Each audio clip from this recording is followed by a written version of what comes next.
ये आखिरी वीडियो है रेशोज की, और ये दो मोस्ट इंपॉर्टेंट रेशोज हैं जो कि सारे जो पिछले रेशोज हमने डिस्कस किए हैं सब पे इंपैक्ट करते हैं। सो गौर से सुनना है आपने, और हो सके तो नोट्स भी ले लीजिएगा। बट इस कॉन्सेप्ट को समझना बहुत ज़रूरी है, ये हर रेशोज में इंपैक्ट करता है, ठीक है। So starting from point number 1 which is earning yields. आज डिस्काउंट रेट कितना है? आज डिस्काउंट रेट 23% है। मैं आपको कहता हूँ यार मुझे एक ऐसी कंपनी बताओ जो कि मुझे 23% रिटर्न दे रही हो एवरी ईयर, तो आप क्या बोलेंगे? कैसे सोचेंगे आप? क्या करेंगे? इसका जवाब मैं देता हूँ आपको। इसका जवाब ये है कि हर वो कंपनी जिसकी अर्निंग यील्ड्स इंटरेस्ट रेट से ज़्यादा है, वो कंपनी आपको डिस्काउंट रेट या इंटरेस्ट रेट से ज़्यादा रिटर्न दे रही है। वापस समझें, हर वो कंपनी जिसकी अर्निंग यील्ड क्या होती है अभी बताता हूं, इंटरेस्ट रेट से ज्यादा है, you are better off buying that company versus putting your paper into government bonds या गवर्नमेंट ट्रेजरी बिल्स, ठीक है। अब दूसरी बात, अर्निंग यील्ड्स क्या होती है? अर्निंग यील्ड्स पी का उल्टा होता है, या इस तरह समझे, अर्निंग्स डिवाइडेड बाय प्राइस। 20 रुपए की अर्निंग या 25 रुपए की अर्निंग डिवाइडेड बाय 100 रुपए। पहले हम प्राइस अर्निंग मल्टीपल्स में क्या करते थे? Price divided by earnings. अब उल्टा करेंगे इसका, ठीक है। हम रखेंगे ऊपर अर्निंग्स को, नीचे प्राइस को। 25 डिवाइडेड बाय 100 इज 25, ठीक है। That is the return that company is making for you. अब वो रिटर्न आपको मिलता है कि नहीं मिलता, या स्टॉक मार्केट में वो स्टॉक 25% ऊपर जाता है कि नहीं जाता है, दैट्स अ डिफरेंट स्टोरी। उसमें बहुत सारी चीज़ें आती हैं, मार्केट में कॉन्फिडेंस कैसा है, मार्केट में पैसे कितना आ रहा है, वगैरह वगैरह। बोनस लेक्चर्स में इस पर डिस्कशन है बाय द वे, और बोनस लेक्चर क्या है वो आपको आखिरी वीडियो में मिलेगा।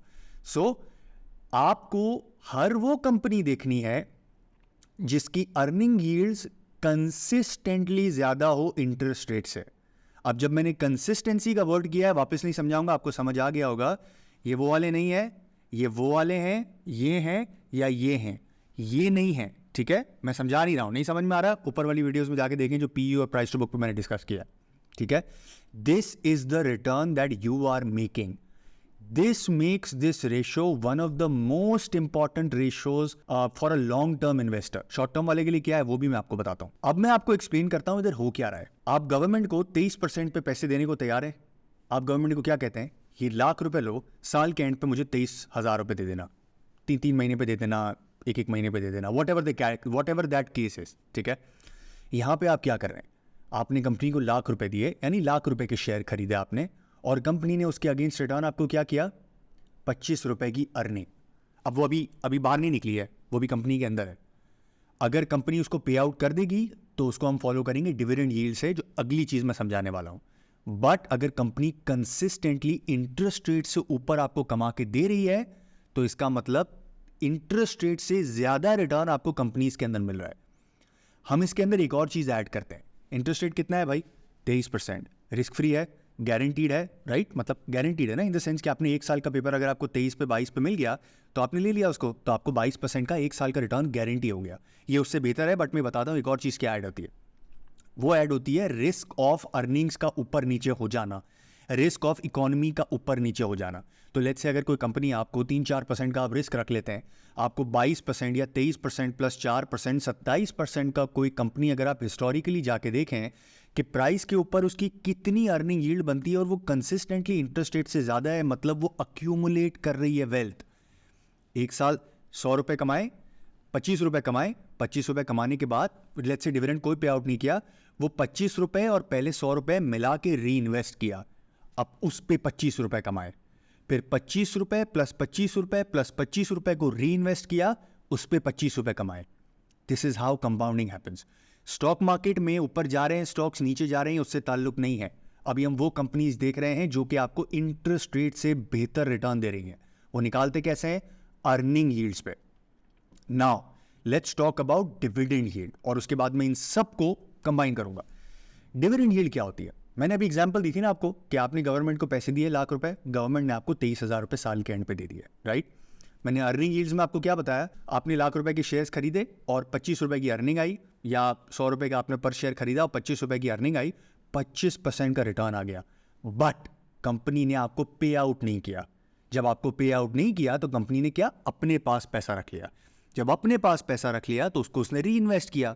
सीमेंट के प्लांट वाले ने सीमेंट में लगा दिया, बैंक वाले ने नई ब्रांच खोल ली, इंश्योरेंस वाले ने नए एजेंट हायर कर लिए, फूड कंपनी ने नई मशीनें खरीद ली, whatever that case is, but उसने आपको नहीं दिया। जब वो आपको पैसा देगा तो वो डिविडेंड यील्ड होगा, और dividend yield usually earning yield से कम होती है। क्यों? क्योंकि भाई कुछ तो पैसे वो अपने पास रखेगा ना री इन्वेस्टमेंट करने के लिए। यूबीएल के अलावा सारे बैंक 100% पे आउट नहीं करते हैं। क्यों? वो भी कर सकते हैं। वो इसलिए नहीं करते हैं क्योंकि वो अपने पास कुछ पैसा रखते हैं इक्विटी को मेंटेन करने के लिए, कार रेशो को मेंटेन करने के लिए। सीमेंट वाले पूरा पैसा क्यों नहीं देते हैं? वो कहते हैं भाईजान आपको 23% पर रिटर्न कमाओगे, जब हमारा अच्छा टाइम आता है तो हम तो डबल कमा लेते हैं जितने की हमारे प्लांट की वैल्यू नहीं होती है, इसलिए आज हमें सीमेंट प्लांट लगाने दो, डिविडेंड मत लो। बट कुछ कंपनीज होती हैं जो डिविडेंड देती है। अब वो निकलता कैसे? 25 रुपए की वाली अर्निंग वाला स्टॉक लेते हैं हम, ठीक है? 25 रुपए, 100 रुपए का स्टॉक था, 25 रुपए की अर्निंग थी। उसने कहा मैं 75% पे आउट करता हूँ, 20 रुपए लेट से मोटा मोटा बनता है, 20 डिवाइडेड बाय 100, ये 20% की आपकी डिविडेंड यील्ड हो गई। अगर ये इंटरेस्ट रेट से ज्यादा है, now I am comparing again, अगर ये इंटरेस्ट रेट से ज्यादा है और आपको लगता है कि ये बहुत गिर नहीं जाएगा किसी वजह से, या ये बहुत स्टेबल कंपनी है जिस तरह फर्टिलाइजर है, जिस तरह बैंक है, then it is much better than giving it to the government, जिस तरह हम 22% पे दे देते हैं, 23% पे दे देते हैं। It's better. वाई? बिकॉज ये कंपनी ग्रो करती हैं अपनी अर्निंग्स। वो मैं थोड़ी देर में समझाता हूं आपको पूरा कॉन्सेप्ट, बस समझिए इस बात का। टुडेज अगर consistent dividend yield is higher than interest rate, there is a high chance कि डिविडेंड यील्ड नीचे नहीं आने वाली। डिविडेंड नीचे नहीं आने वाला, यील्ड नीचे आएगी क्योंकि प्राइस ऊपर जाएगी। ये डिविडेंड नीचे नहीं आएगा। अक्सर केसेस में अगर आपने कंपनी अच्छी निकाली है तो वन टाइम पेमेंट है, किसी को पावर प्लांट है, किसी को एक साथ पैसे मिले, 5 साल के बाद उन्होंने आपको पे आउट कर दिया, मैं उसकी बात नहीं कर रहा हूं। मैं हर साल के कंसिस्टेंट डिविडेंड की बात कर रहा हूं। अगर वो है, it's better than the interest rate. ये दोनों रेशो मैं इस्तेमाल करता हूं अपनी पर्सनल इन्वेस्टमेंट्स को देखने के लिए। अगर आप लॉन्ग टर्म इन्वेस्टर हैं, earning yield is very important to you.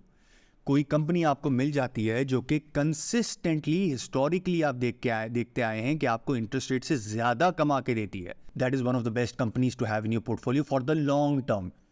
But अगर आप शॉर्ट टर्म वाले हैं और dividend yield is more than interest rate, तो आपके लिए बेस्ट है। मतलब एक कंपनी इतनी नीचे आ गई है और इसका डिविडेंड, क्योंकि अर्निंग्स तो बनी रही ना, आपने लास्ट 4-5 सालों में नोट किया होगा, या लास्ट 2 सालों में जब मंदी थी आपने नोट किया होगा कि कंपनीज के स्टॉक प्राइसेस नीचे आ रही हैं लेकिन प्रॉफिट्स नीचे नहीं आ रहे। खासतौर पे बैंक्स के, फर्टिलाइजर के, ये एक्चुअली ऊपर जा रहे हैं, और यही वो कंपनीज है जो डिविडेंड देती हैं।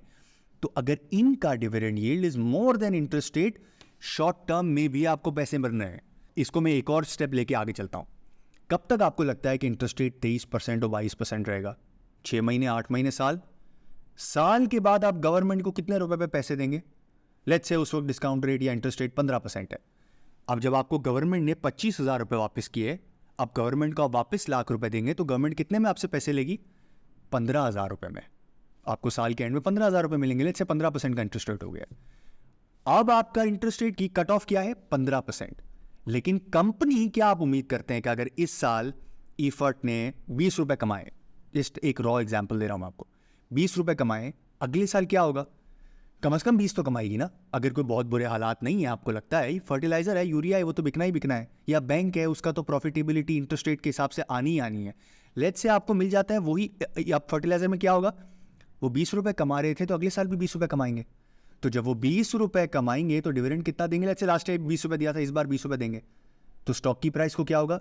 स्टॉक की प्राइस ऊपर जाने लगेगी, क्योंकि सब लोग भाग के आएंगे। जिन जिन लोगों ने 23% पे गवर्नमेंट को पैसे दिए थे, अब गवर्नमेंट उनको कह रही नहीं भाई 15,000 रुपए दूंगी मैं वापस, तो ये कहेंगे अबे भाई ईफर्ट ले लो या XYZ जो भी स्टॉक है वो ले लो, वो तो 20,000 रुपए दे रहा है, तो स्टॉक प्राइस ऊपर जाएगी। इंटरेस्ट रेट का डिविडेंड यील्ड और अर्निंग यील्ड के साथ बहुत स्ट्रॉन्ग कोरिलेशन होता है। लॉन्ग टर्म इन्वेस्टर के लिए earning yields are very important. I will be extremely happy अगर मुझे कोई ऐसी कंपनी मिल जाती है जो कंसिस्टेंटली इंटरेस्ट रेट से ऊपर कमा रही है, अच्छे हालात में और ज्यादा, बुरे हालात में अप्रोक्सीमेटली इंटरेस्ट रेट, और इंटरेस्ट रेट का आधा या इंटरेस्ट रेट का 75% मुझे पे आउट कर देती है। आई विल बी वेरी हैप्पी।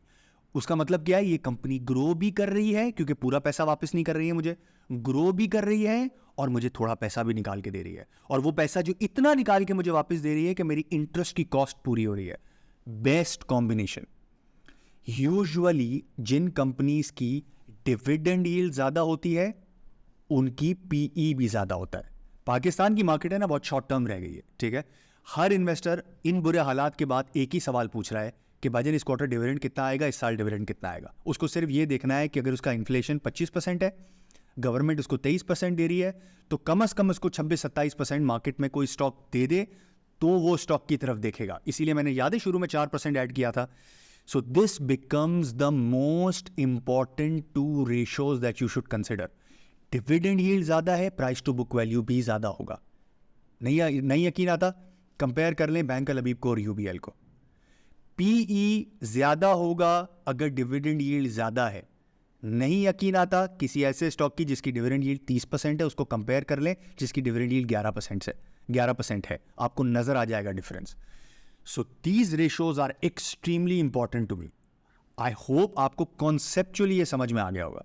नहीं समझ में आया, शुरू से वापस देखें, बिकॉज ये वैल्यूएशन के लिए, बाइंग करने के लिए, सेलिंग करने के लिए, these are the most important ratios to consider.